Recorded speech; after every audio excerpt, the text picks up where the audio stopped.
Olá, meus queridos irmãos, minhas queridas irmãs, uma grande alegria estarmos juntos mais uma vez no nosso programa Testemunho de Fé. Aqui quem fala é o Padre Paulo Ricardo e quero acolher você para que nos próximos minutos nós possamos refletir a respeito da Palavra de Deus que a Igreja nos propõe a cada domingo.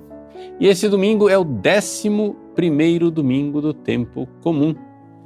Nesse domingo também nós recordamos que temos a festa do grande Santo Antônio, né? Santo Antônio de Lisboa, também conhecido como Santo Antônio de Pádua. Santo Antônio que a nossa piedade popular venera de forma tão devota nesse mês de junho, uma das festas juninas que nós temos. Santo Antônio, né? São João Batista e São Pedro, né? Antônio, João e Pedro são os dois grandes santos de junho. Pois bem, o evangelho deste domingo é tirado de São Marcos, no capítulo 4, versículos de 24 a 34. Jesus aqui conta duas parábolas, não é?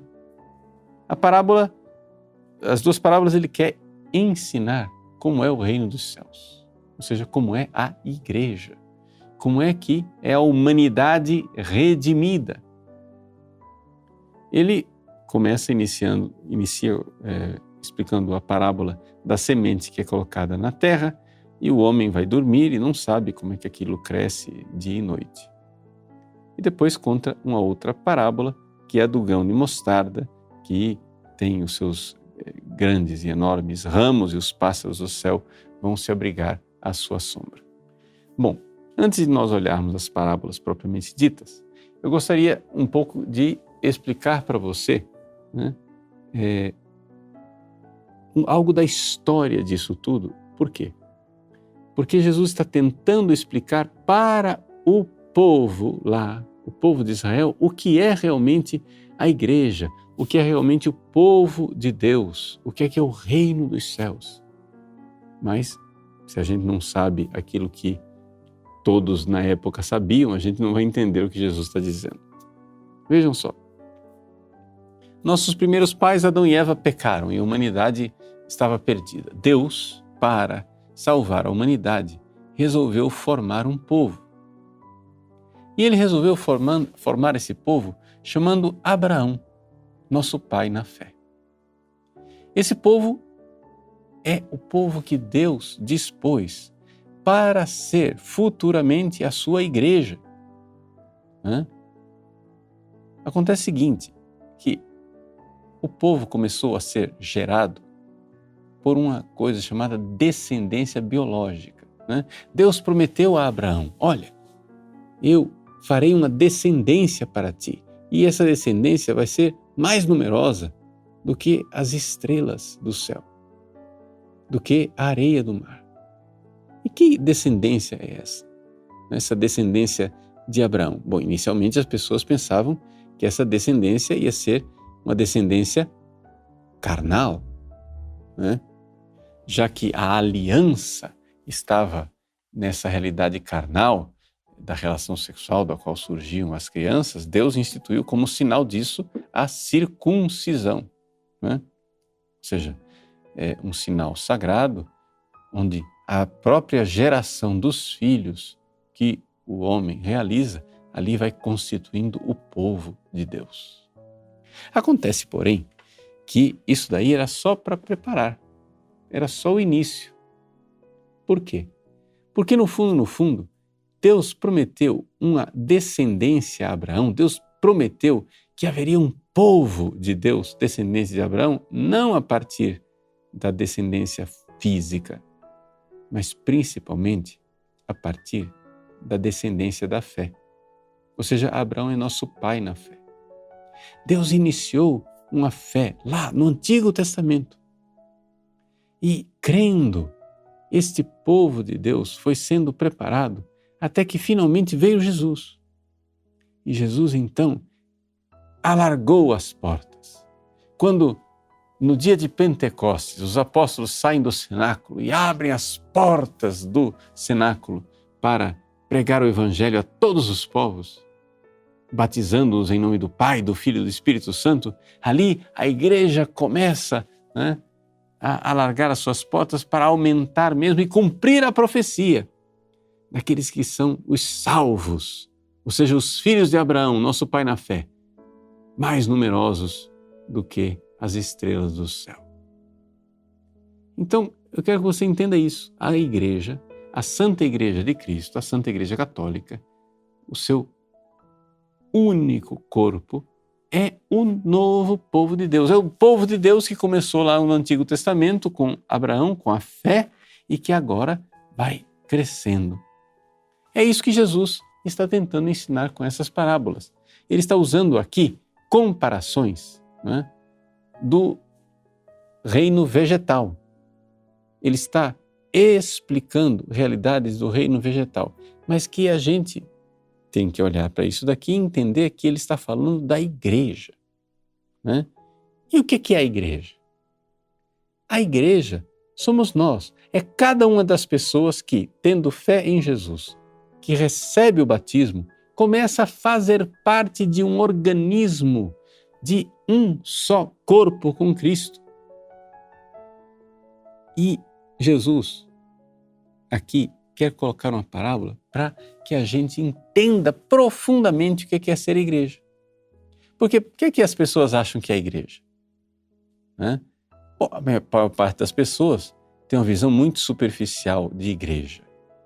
Eles acham que a igreja é simplesmente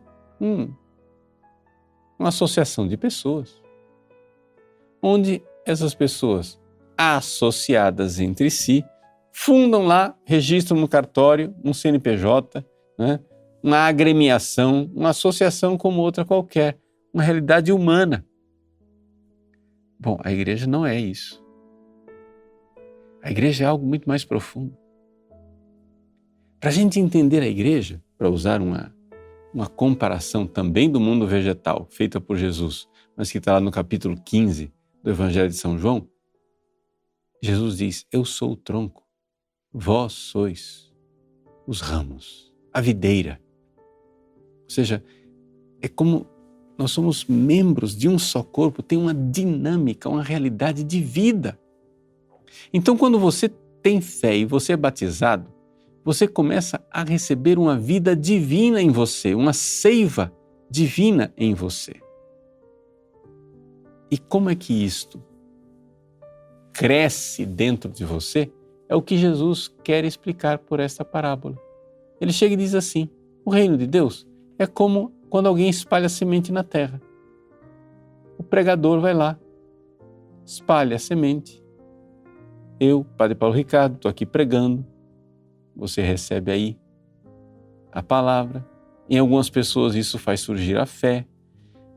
As pessoas começam a deixar os pecados. Uns pedem o batismo. Outros há muito tempo não se confessavam, vão se confessando. Vai começar a viver uma vida nova. Mas uma vida nova não somente no sentido que você começou a fazer parte de um clube e aquele clube tem um código de honra que você tem que agora participar. Olha, senão nós expulsamos você do clube. Não, não é isso não. Você começa a obedecer os mandamentos de Deus, tendo fé em Jesus, recebendo os sacramentos, você começa a receber uma força que vem do alto. Ou seja, você começa a receber uma dinamis, força, é uma dinâmica, é uma dinamite que vem de Cristo, uma força. E isso vai crescendo em você. Veja o que diz Jesus na parábola. A semente vai germinando e crescendo. Mas o homem que semeou não sabe como isso acontece. A terra por si mesma produz o fruto. Primeiro aparecem as folhas, depois vem a espiga e por fim os grãos que enchem a espiga. Vejam, é isso que acontece conosco quando a gente se converte. Primeiro, a semente brota, né? E faz aparecer as primeiras folhas. Quem que são esses?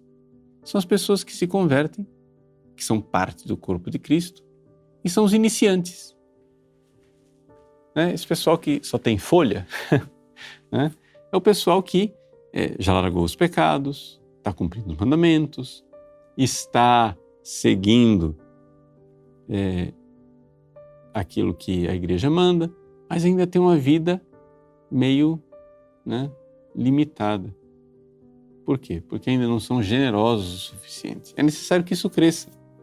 E eu digo a você que faz parte do corpo de Cristo, você precisa crescer, Você não pode simplesmente dizer, olha só, eu me confesso, comungo, rezo meu terço, pago o dízimo, me deixa em paz. Não. Deus quer que você frutifique, que você dê os frutos da caridade, porque você não é chamado a ser um bom cristão, você é chamado a ser um grande santo. E é essa a verdadeira vida da igreja, gente. As pessoas falam de igreja e não entendem onde é que está a verdadeira vida da igreja. A verdadeira vida da igreja está na santidade. A verdadeira vida da igreja está nos santos gloriosos e maravilhosos que nós tivemos ao longo dos séculos, que tiveram os grandes frutos da caridade. Eles passaram por vários estágios, Todo mundo explica que são 3 estágios da vida espiritual. São os principiantes, aqueles que produzem folhas. São aqueles que são já chamados progredidos, que é aquilo que Jesus descreve, quem já tem agora uma espiga. Mas, finalmente, tem aqueles que já são mais perfeitos, que são os que produziram mesmo o grão, o fruto da caridade. Nós precisamos entender isso. O que Jesus está tentando fazer você compreender, você, meu querido irmão católico, você membro da Santa Igreja Católica, única Igreja de Cristo, membro do corpo de Cristo, é o seguinte: não fique alegre somente porque agora surgiram umas folhinhas, umas ramagens na plantinha da sua vida espiritual. Você não pode parar. Você tem que crescer espiritualmente até produzir o fruto perfeito da caridade. Você tem que buscar a santidade. E essa é a verdadeira vida da igreja. Se você não enxerga isso, você não enxergou a igreja. Se você acha que a igreja ela se resume à organização curial, ao CNPJ, da mitra diocesana, ou às organizações do Papa Francisco com o Vaticano, etc. Se você acha que a igreja é somente isso, você não enxergou a igreja. Veja, eu não estou descartando essas realidades, porque isso é igreja também. Muito da estrutura da igreja foi fundada pelo próprio Cristo e a gente tem que respeitar isso. Foi Cristo que quis que houvesse um Papa ao escolher São Pedro. Foi Cristo que quis que houvesse bispos nas dioceses ao escolherem os apóstolos. Eu não estou descartando nada disso, mas que o fato, porém, que nós precisamos entender é que a vitalidade que vem dessa sucessão apostólica vem do fato de que o Papa e os bispos, eles nos dão a palavra de Cristo. Porque se a semente que nós recebemos é a palavra de Cristo, ela dará o fruto da caridade e da santidade. Agora, se você quer receber a semente da moda, se você quer receber a semente do que está todo mundo dizendo, a semente do mundo moderno, a semente que vem da ONU, ou do governo mundial, ou das fundações internacionais, se você quer receber a semente do movimento marxista internacional, sei lá o quê, meu irmão, bom, paciência, vou fazer o quê? Você vai apodrecer. A única semente verdadeira, autêntica de Cristo que a igreja tem para nos dar é a palavra de Cristo, é a palavra dos apóstolos. Então, os bispos e papas são sucessores dos apóstolos e eles têm esta dinâmica, esta força, essa dinamite que vem de Deus quando eles transmitem a palavra apostólica. E nós também aqui transmitimos essa palavra. E você deve transmiti-la para os seus filhos. E você deve transmitir para os seus amigos. Você deve plantar a semente. Mas quando você planta a semente, quando você prega o evangelho, você não sabe, rapaz, o que você está fazendo. Você está colocando ali uma dinamite, um negócio que tem vida, uma vitalidade.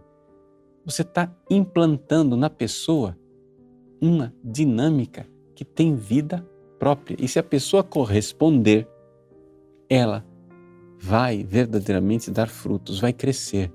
Vai ser somente folha? Não, vai crescer, vai ter espiga. Vai ter somente espiga? Não, vai ter o grão, o fruto, a caridade, a santidade. Então, a igreja é isto, é uma vitalidade. Se você quer ser membro da Igreja de Cristo, você precisa entender que não é possível ser membro da Igreja de Cristo sem mudar de vida, porque a Igreja de Cristo é uma vida nova. Jesus está mostrando aqui, como é que eu vou comparar o reino dos céus? Com o que é que eu vou comparar isso? Ele pergunta, para vocês entenderem. E ele vai e faz uma comparação com organismos vivos. Tá? Jesus não comparou a igreja com a associação de um sindicato. Jesus comparou com um organismo vivo. Veja que ele não usa a palavra povo, né? Essa história de povo de Deus, essa ideia de povo de Deus, ela é uma ideia do Antigo Testamento, que se aplica à igreja, sim, se aplica, mas com muitas ressalvas, porque não é uma realidade sociológica, é uma realidade espiritual dinâmica. Quando eu falo do povo brasileiro, eu estou falando de uma sociedade, de uma realidade sociológica, cultural também, mas muito mais sociológica. Quando eu falo do povo de Deus, eu estou dizendo o seguinte, eu estou dizendo que eu, que sou membro do corpo de Cristo, estou mais unido a você, que é membro do corpo de Cristo, do que o seu dedo está unido à sua mão. Porque nós estamos unidos, recebendo a mesma seiva espiritual de Cristo, a mesma dinâmica.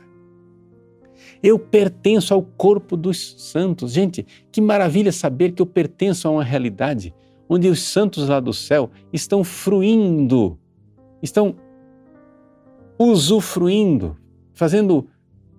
gozando da felicidade de Deus. Eu sou do mesmo corpo, ou seja, eu sou do mesmo corpo dos anjos. Eu faço parte dessa realidade. Eu faço parte desta dinâmica, é a mesma seiva. E se eu não estou dando os mesmos frutos, é porque eu não estou sendo generoso do mesmo jeito. E aqui vem a coisa que nós precisamos nos dar conta. O reino de Deus tem essa dinâmica maravilhosa de crescer. A segunda parábola que Jesus usa é a parábola do grão de mostarda, né? Que é a menor de todas as sementes. Depois ela se torna uma hortaliça grande, tão grande, onde os pássaros do céu vão se abrigar à sua sombra. Veja, o que quer dizer isto?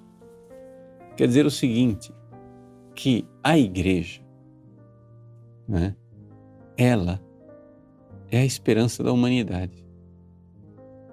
Ela é o lugar do abrigo onde os pássaros do céu, onde os pagãos, onde os reinos deste mundo precisam vir procurar abrigo. Os governadores do mundo precisariam vir até a igreja para procurar abrigo. Ou seja, como diz no Antigo Testamento, né, a profecia diz que no fim dos tempos virão os pagãos dos outros povos, vão pegar um israelita e vão agarrá-lo pelo manto e dizer, né, nós queremos ir contigo.